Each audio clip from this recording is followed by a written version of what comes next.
we start by denoting x to be the expected number of coin tosses to get until you get 3 heads. And by the way, this is a fair coin toss. If it wasn't specified it to be unfair, that means it's fair. And that means that the probability of heads is equal to the probability of tails. And we denote P to be probability of heads. And 1 minus P is the probability of tails.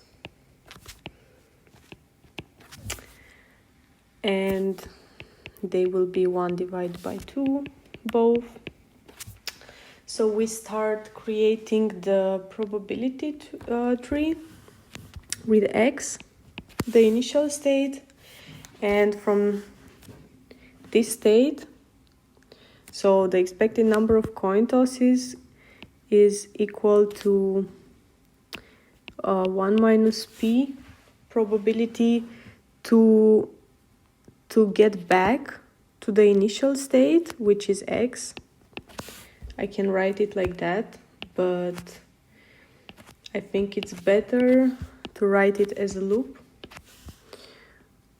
So this will get back, and this happens when you get tails, so you have to start counting the consecutive heads from the beginning, and you have a p probability to get heads and to continue the counting.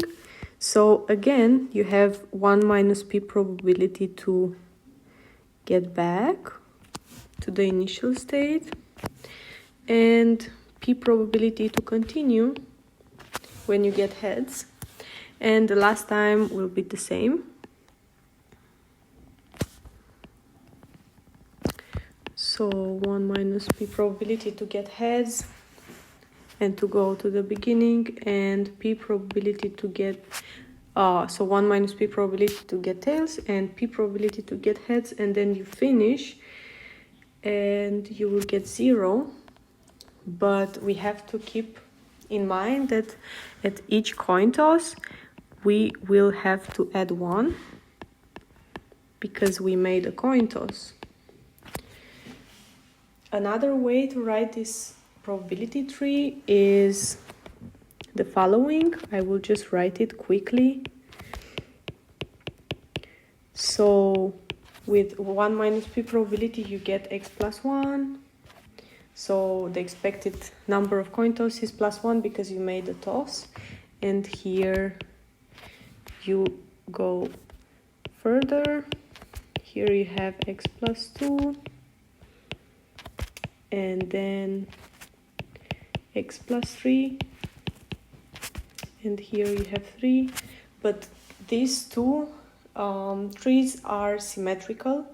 It's just that I add the coin tosses here and not here. So I like it more my way. So I'm gonna continue with that.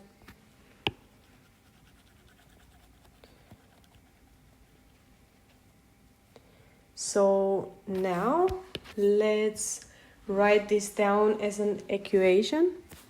So we start with x being equal to, we add the first coin toss, then we have 1 minus p probability to get x again, and p probability to continue in the tree. Then again, we are on the second level, we add 1 coin toss, 1 minus px, and then last time we are at the last row, we have again 1 minus p chance to get back to the beginning and p chance to finish. I will write this 0p. Now how many brackets we have? 1 and 1 more, I think. So let's write this, open the parentheses. So we have x minus px plus,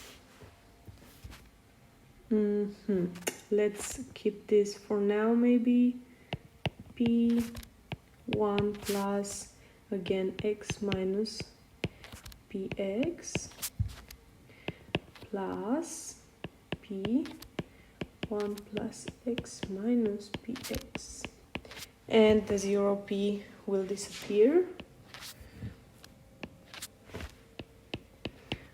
Further we copy everything.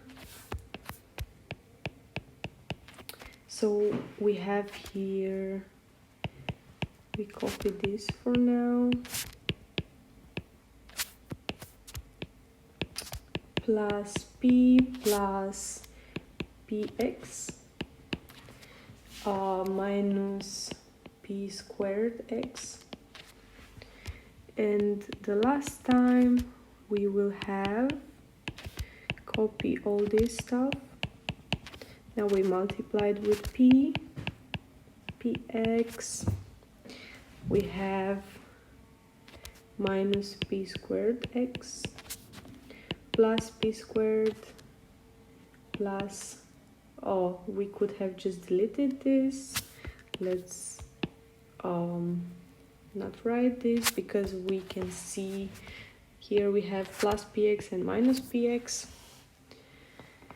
So we will have p squared and minus p to the power of 3x.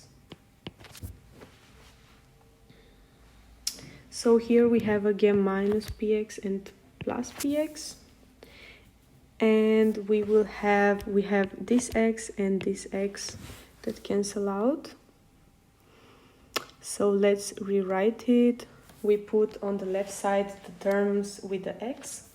So we have p to the power of 3x is equal to 1 plus p squared. And this will be, x is 1 divided by p to the power of 3 plus 1 divided by p to the power of 2 plus 1 divided by p. And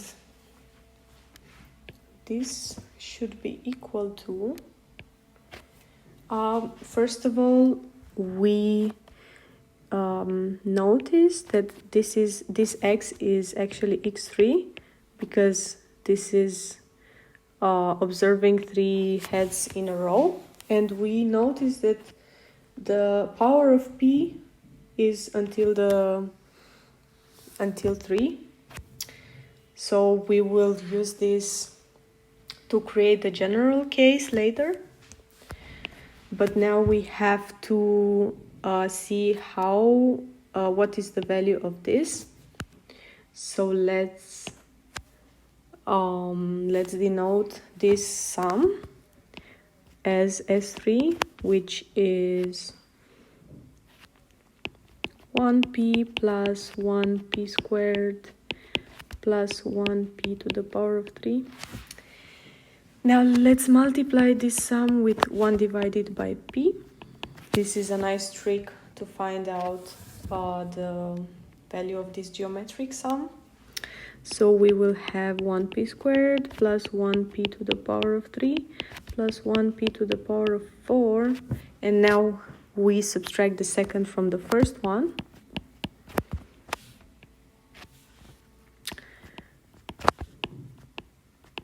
So the only terms that will be left will be this one minus this one. So 1 over p to the 4 minus 1 over p. Now we have to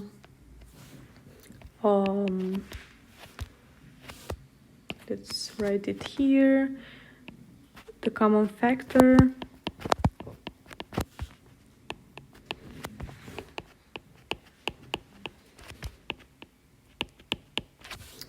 Now we put on the other side this common factor.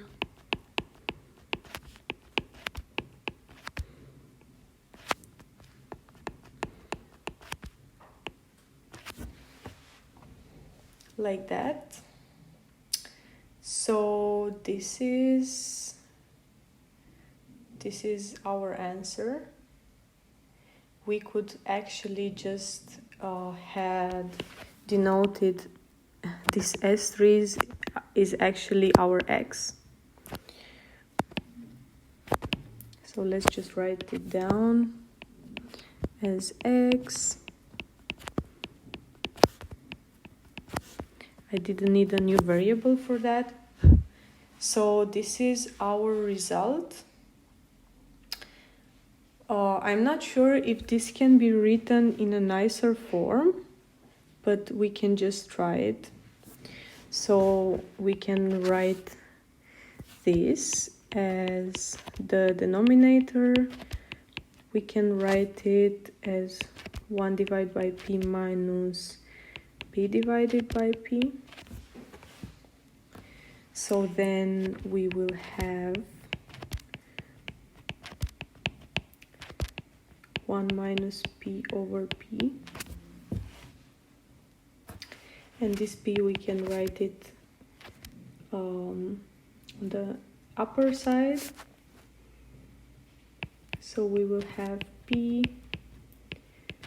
and this parentheses, and then we will distribute the p to the both terms.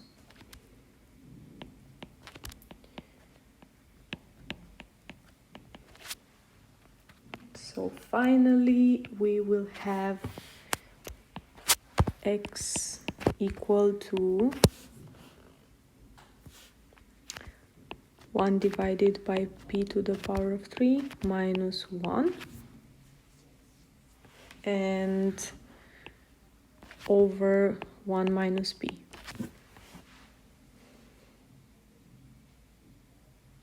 It doesn't look bad. Let's now replace the values. We will have p equal to 1 divided by 2 and 1 minus p is also 1 divided by 2. So then we have x is 1 over 8. No, sorry. It's 1 divided by 1 over 2 to the power of 3 minus 1. Here we have 1 divided by 2. Now we will write this. We put 2 up and 1 divided by 1 to the power of 8 minus 1, and that is just 8 minus 1. So 2 times 7, and the final result is 14. So we can see that now we can write the general case. We noticed, as I said, that this is actually x3. Let's just make it more clear.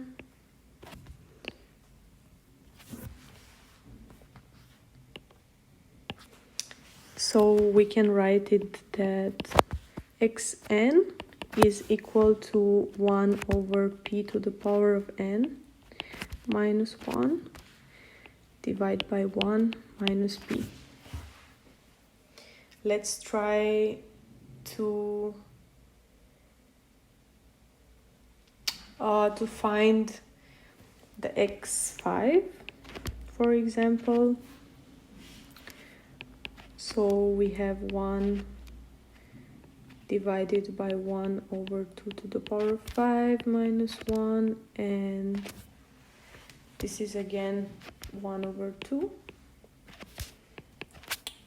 and this will be 2 times 2 to the power of 5 minus 1, which is 2 times, what is 2 to the power of 5? That's 2 to the power of 4 is 16 times 2, so 2 to the power of 5 is 32 minus 1, that is 2 times 31, which is 62. And from the atypical quant solution, we found out there that the solution can be also written as, one moment, so she found out another formula to be xn is 2 to the power of n plus 1 minus 2. So using this formula, we find out that x5 is 2 to the power of 6 minus 2. So 2 to the power of 5 is 32, 2 to the power of 6 is 64. I have 64 minus 2, and which is 62. But keep in mind that this formula is only for the fair coin solution, because the probabilities in this case are equal. But if you have an unfair coin, you cannot use this formula with the 2. So I like more the general formula that we found, which is this one, because you can write, you can find a solution for unfair coins, coin tosses. For example, if we have the probability of getting heads to be 2 over 5 and probability of tails to be 3 over 5, we can still find the x3, which will be 1 divided by 2 over 5 to the power of n, n is 3, minus 1 over 1 minus p is 3 over 5. So we will have 5 over 3 times 5 to the power of 3 divided by 2 to the power of 3 minus 1. And what will this be equal to? We have 5 over 3 times 125 minus 8, because we will write the common factor to be 8. And this is equal to 117 divided by 8. And this is equal to, let's see if something cancels out. We have this divisible by 3. So that will be 3 in 11 is 3 times. So 39. So that's 5 times 39 over 8. And this will be equal to 195 over 8, if I'm not wrong. 15, yeah. And this is 2. 8 in 19 is 2 times. 35, 35. 8 in 35 is 4 times.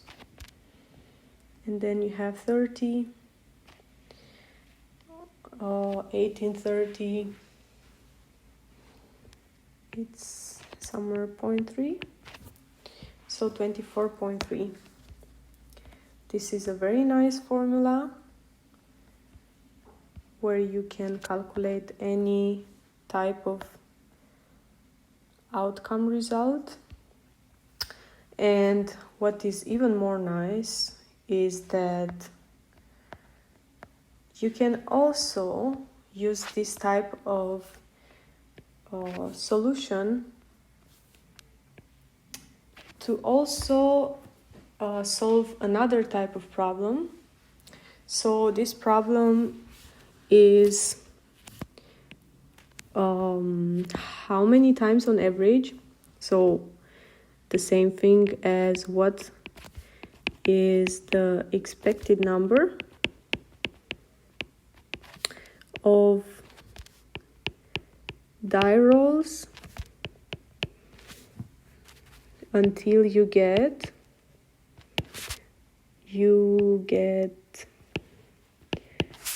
a 6. So the first 6 given that 6 appears before 5. So this is already a more complex problem because this is a conditional probability. But in our case, with this type of solution, we can still solve it very easily by denoting x to be this expected number of whatever is asked in the question. So we start to write the probability tree as x.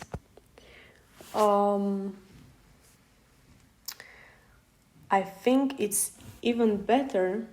I will just show it later in the general case, but in this specific problem, we will have 1 divided by 6 chance to get the 6 and to finish the experiment, or we can get something which is not 6 and not 5, because in the problem it says that 5 appears after 6. So if we didn't get a 6, we know we will not get a 5 for sure. So we have to get back to the initial state with a probability of 4 divided by 6, not 5 divided by 6. So in this case, the probabilities don't add up to 1, so we cannot write it as, for example, p and 1 minus p. That's why we will rewrite the general formula to fit also this example. So we get back to this state with probability 4/6, and we also add here a coin toss. So now when we write the formula, we will write it as 1 plus 4 divided by 6 chance to get back, and 1 divided by 6 chance to finish. And we can rewrite this as 2 divided by 3x, and we put x terms on the left side. So we have 1 divided by 3x is 1. So then x is 3. And we found very quickly the solution using this approach.